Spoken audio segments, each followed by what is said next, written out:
喺呢個充滿變化嘅時代，有一種企業將品質同效率融入血液，有一種團隊將活力同奉獻匯入主流，有一群人將服務同共贏當作使命，匯聚點滴，逐夢未來。典雅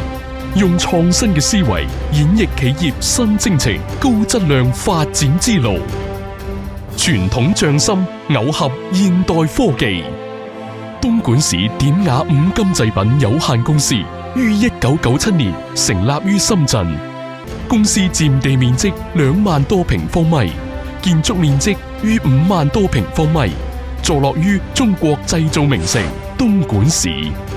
經過多年嘅艱苦創業、奮力開拓，公司嘅規模不斷擴大並逐步完善。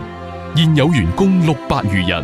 係一家面向全球客戶提供專業嘅真空鍍膜技術研發服務、優質嘅真空鍍膜加工服務及先進嘅真空鍍膜設備研發、設計與生產嘅國家高新技術企業，並率先通過咗 ISO 9001-2015質量管理體系認證。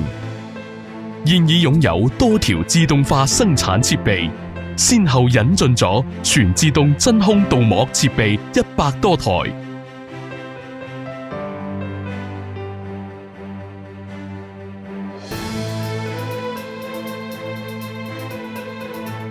全自動清洗線6條。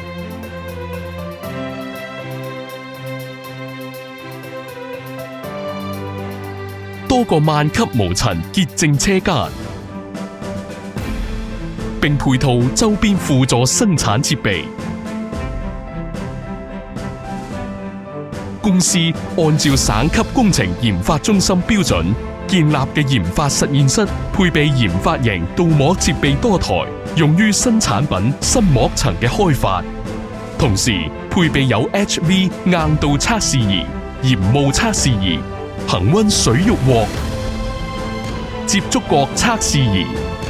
冷熱內衝擊實驗箱等眾多檢測設備，可為產品提供全方位嘅質量檢測，以滿足客戶對品質嘅需求。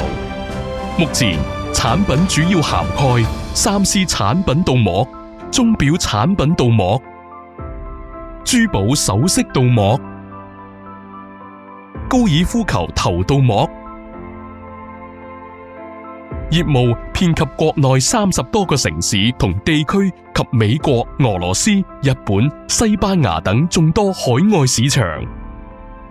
典雅始終堅持走科技創新之路，分別與香港理工大學、遼寧科技大學、中山大學等高校及科研機構合作建立研發中心，開展多種形式嘅產學研合作。科研成果獲得發明專利及實用新型專利數十項。同時，典雅針對自身產品特點及生產需求，研發出咗多項新產品。其中，新型全自動鍍膜設備亦被評為省高新產品。呢啲都為典雅喺邁進新征程嘅步伐中帶嚟源源不斷嘅推動力。公司擁有大型水處理系統，有效地對生產用水進行處理回用，真正實現咗污水零排放，切實地展現出真空鍍膜呢個朝陽、綠色、環保嘅產業優勢。典雅人將繼續秉持以高品質求生存、以創新求發展嘅經營理念。典雅願與新老客戶同心同行，志在高遠。